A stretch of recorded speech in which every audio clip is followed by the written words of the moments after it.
or welcome back to my channel So Little Time, and my name is Karen. So I hope you're all doing really well, and thank you very much for joining me today. Today I'm here to share with you my plans and inspiration for the SewFrugal24 challenge, and that's being run by Ruan from the Yorkshire Sew Girl and Sam from Frugalissima.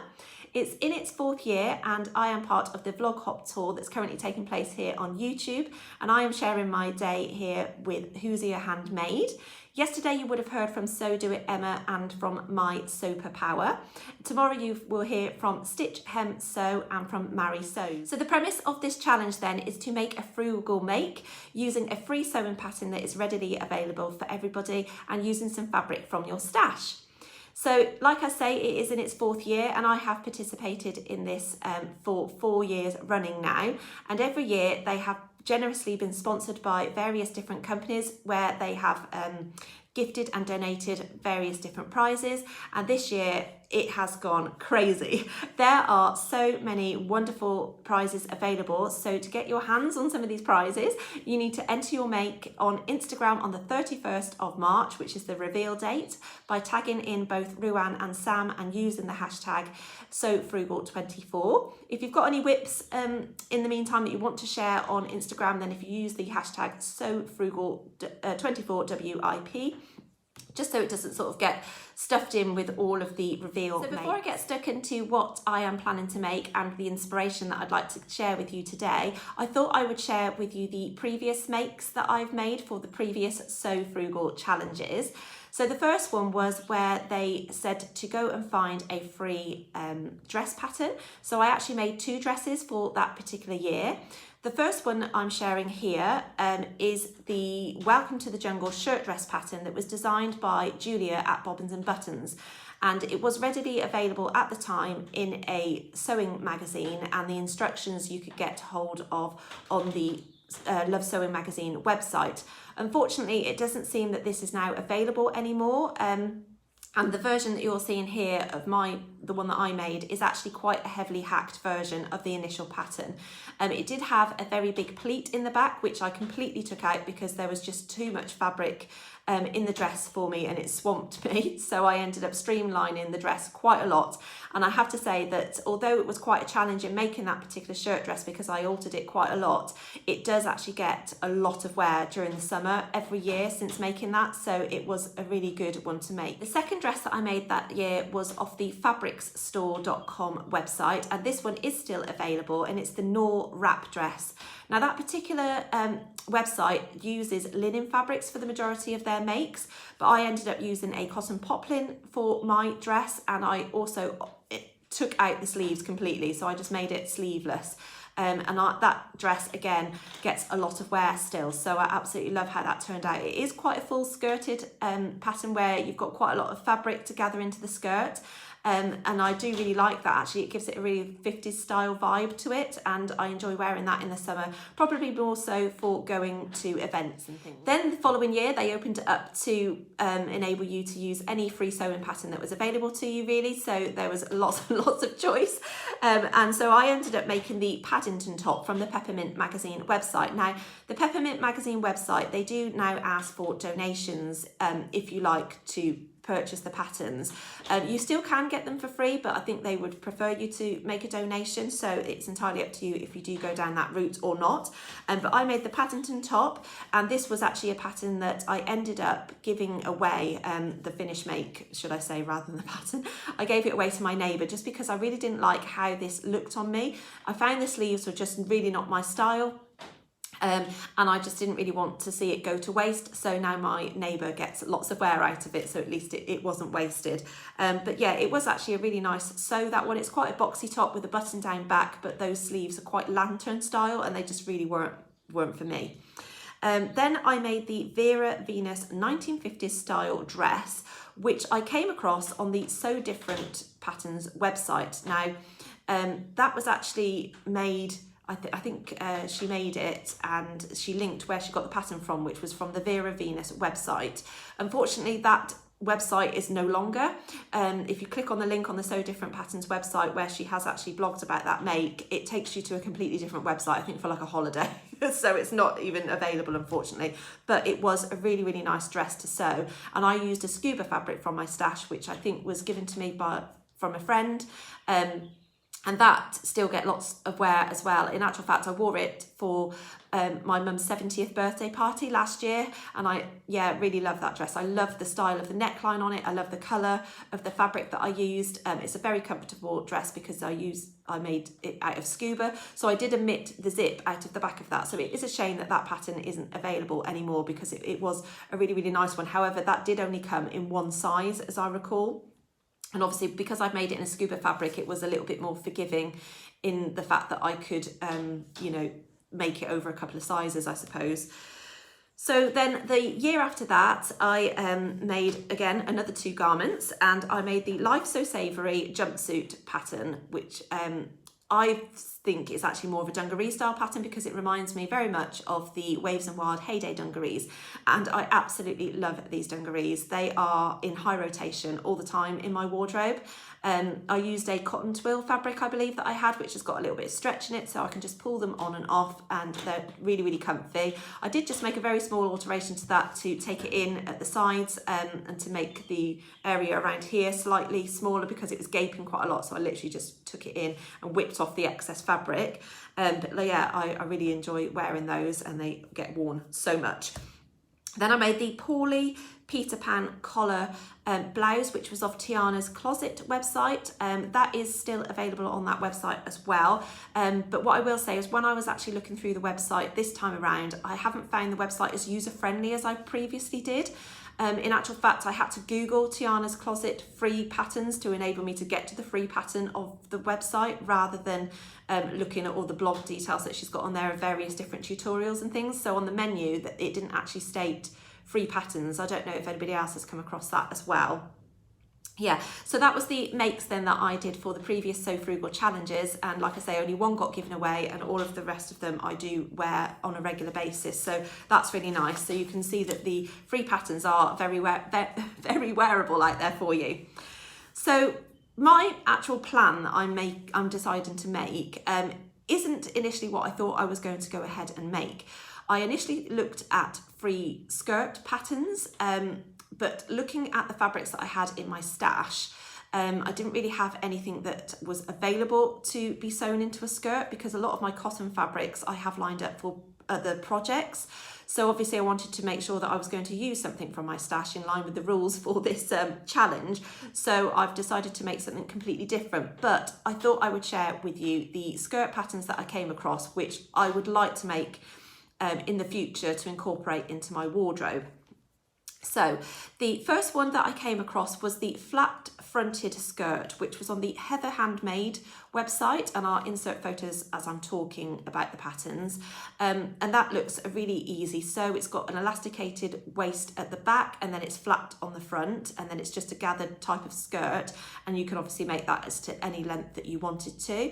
I think you can incorporate pockets in that as well. Also, Alice Irvine, who is known as the Polka Dot Palace on Instagram, she has also designed a pattern which is for a flat fronted skirt, and I think you go by your own measurements to make that, and then you can incorporate pockets in that as well. So I will link her blog on how to make that. And I know Liz from The Baker That Sews has made various versions of that actual skirt, so I think it is quite an easy one to do. So there's 2 options there for you. Then there is the Sew Over It Ruby skirt pattern, which is a midi skirt which has a button up front, and I think that's a really pretty style of skirt. I think you can add patch pockets on that if you like as well. I haven't made it before, but I know Becky from Notes from the Sewing Room has made various versions, and I think it's a really nice one to make where you can showcase off some really lovely buttons down the front. Then just going back to Peppermint magazine website, there are 2 skirts on there which took my fancy. The first one being the pocket skirt, which is, I think it just has a waistband with a gathered skirt, and then it's got 2 big pockets on the side. And I think, you know, that's optional to have them on there because it just look like they stick out quite a bit, but it is one that I would like to try out in the future. And then the other skirt pattern that I quite liked on there was the vintage style pleated midi skirt. And I quite like a pleated skirt. I used to enjoy wearing them when I was at school. And again, I think you can make these as long or as short as you like. And I think they have pockets incorporated in the sides there as well. So again, you may need to make a donation if you wish, or you could just opt out of that for this time around. Then I came across a website called threadsmonthly.com, and I came across a couple of skirts on there which I quite liked as well, and they are both A-line style, which is perfect for my body shape. The first one is the Annie simple knee-length A-line skirt, and I'll insert a photo of that. And again, you can make that as long or as short as you like. And then the other one that was on there was the essential high-waisted A-line skirt, and I do like a high-waisted skirt. I made one from Jane at the Dressmakers closet last year, not a free pattern, but an A-line high-waisted skirt, and I wore that ever such a lot, so I'd love to maybe make another one. So this one, again, looks really nice, and I like the way that the pockets are on this one as well. Both of these are PDF downloads, and you can download the instructions alongside them, I believe, maybe as a separate file, obviously. But what I did find on the threadsmonthly.com website is some of the other skirt patterns that they'd listed on there. Some didn't come with instructions at all, and you just kind of had to go off your own experience to make the pattern, or you had to have the magazine that corresponds to the pattern that they were talking about. So you may not have that issue, or you may not be able to get hold of that issue anymore. So yeah, you just have to sort of read through the notes as to whether there are instructions available for that particular pattern. There are lots of other patterns on there as well, not just skirts, but those are the ones that I sort of picked out. So yeah, that's my skirt patterns that I thought I'd share with you, that sort of I took a fancy to, and in the future I would like to make those to incorporate them into my wardrobe. So moving on to my plan then for this month. So I am actually only going to be sewing up one pattern this year, and not two as per my previous years that I've done in this challenge, and that's because I don't have as much time this month. I've got quite a lot on, and it's completely different to a skirt. So I haven't got many warm garments in my wardrobe. I do tend to enjoy sewing more summery style garments. I don't know why, living in England really, but I came across a hoodie pattern which was on the Mood website. I think it's Mood or Mood Fabrics, I can't remember now, but I'll put it down below. And I found this fabric in my stash that I've had from a friend ages and ages ago. So this is actually quite light for me, but I'm gonna make it up in this anyway, because this is really all I've got available to make this pattern with. And I am going to be making the Boxwood hoodie pattern that's available on the Mood Fabrics website, and I really like how that looks. It looks quite a boxy style, but there are two versions available. So the first one being just a standard sort of boxy style hoodie with a patch pocket on the front, and there's no hemband, and you just hem it by folding up the fabric at the bottom. Obviously you can lengthen or shorten that as you see fit, but I think it is a fairly cropped style where it hits you high waist. Then there is a link further down on the instructions where it tells you that you can sort of make a men's version of it, although looking at the garment measurements or the body measurements for the actual pattern, it's exactly the same. So I just think that they've changed it up slightly to make it longer for a man, and the way they've done that is literally just by adding a hemband onto the bottom, and then they've changed out the pocket to be a kangaroo pouch kind of style pocket on the front, which I actually do prefer to the patch pocket. So I am actually going to make the men's version, as it were, by adding a hemband to the bottom to make it a little bit longer. So this fabric that I've got is actually a bit like a boiled wool, which is what they've used on the actual pattern, but it's a stretch boiled wool that they've used, because initially I was like, oh, is this for woven fabrics? But no, it had stretch in it. So this is very similar. It's sort of a boiled wool style, but it has stretch in it as well. So I think it will be absolutely fine to get on and off over my head. On the back, it's just like this. So I don't know how that's going to feel against my skin. I'll probably have to wear sort of a vest top underneath it. And I am planning on lining the hood as well, because I do believe the hood is unlined. It does actually have some grommets around the front of the hood where you can insert some twill tape or a shoelace or something like that. Whether I'm going to do that or not, I'm not too sure at the moment. I think you can add the grommets after it's made up. So, because I think a person who had done a review on it had said that it was quite tricky to sew the hood onto the neck of the hoodie pattern itself once you've got the grommets in, because obviously trying to get your presser foot on your sewing machine past those grommets was quite tricky. So I think I would add them afterwards if I'm going to incorporate them or not. I'm not really sure. So looking at the body measurements on there, I'm probably going to make either a size 10 or a size 12, probably a 12 to have it so it's a little bit more oversized, and to err on the side of caution as to whether it will fit me okay or not, because it doesn't give you the finished garment measurements on this at all, unfortunately. I am looking to line the hood because it's not a lined hood. So I have just picked out some jersey fabrics from my stash. I don't think these are really going to go, so I am going to have a look to see if I've got any more scraps that I could potentially go with this pink fabric. So, you know, the blue looks okay. I don't know about the green. I think the blue probably complements it more as a contrast. And it is literally just to have it as in the hood, to line the hood. And I'm just going to use the same fabric to do the hemband and possibly put some cuffs on it, because I think, again, it doesn't tell you to add any cuffs. You just literally roll it back. So I'm just going to see how I go. I'm not really sure how much of this fabric I've got. Hopefully enough, because this is my only plan and I don't have any other fabric in my stash that I can use for this hoodie. Otherwise I'll be last minute looking for another free pattern to make out of some other fabric in my stash that I haven't already got planned for something else. Now, there isn't many reviews on this pattern. I did have a look on YouTube to see if there was any reviews on it. I think there was only maybe 1 or 2, and also there isn't many pictures on Instagram where people have made it before. So unfortunately I don't have a lot to go by. So I am just going to be winging it and seeing how this turns out from just me making it, really. But yeah, I'm looking forward to making it because I would like to have a warmer garment in my wardrobe, and I am just looking really to wear this around the house when it's a little bit cooler, and when we don't have the heating on, you know. But yes, that is my video for you today then. So I hope you've enjoyed looking at my previous Sew Frugal makes and hearing about the pattern inspiration for skirts.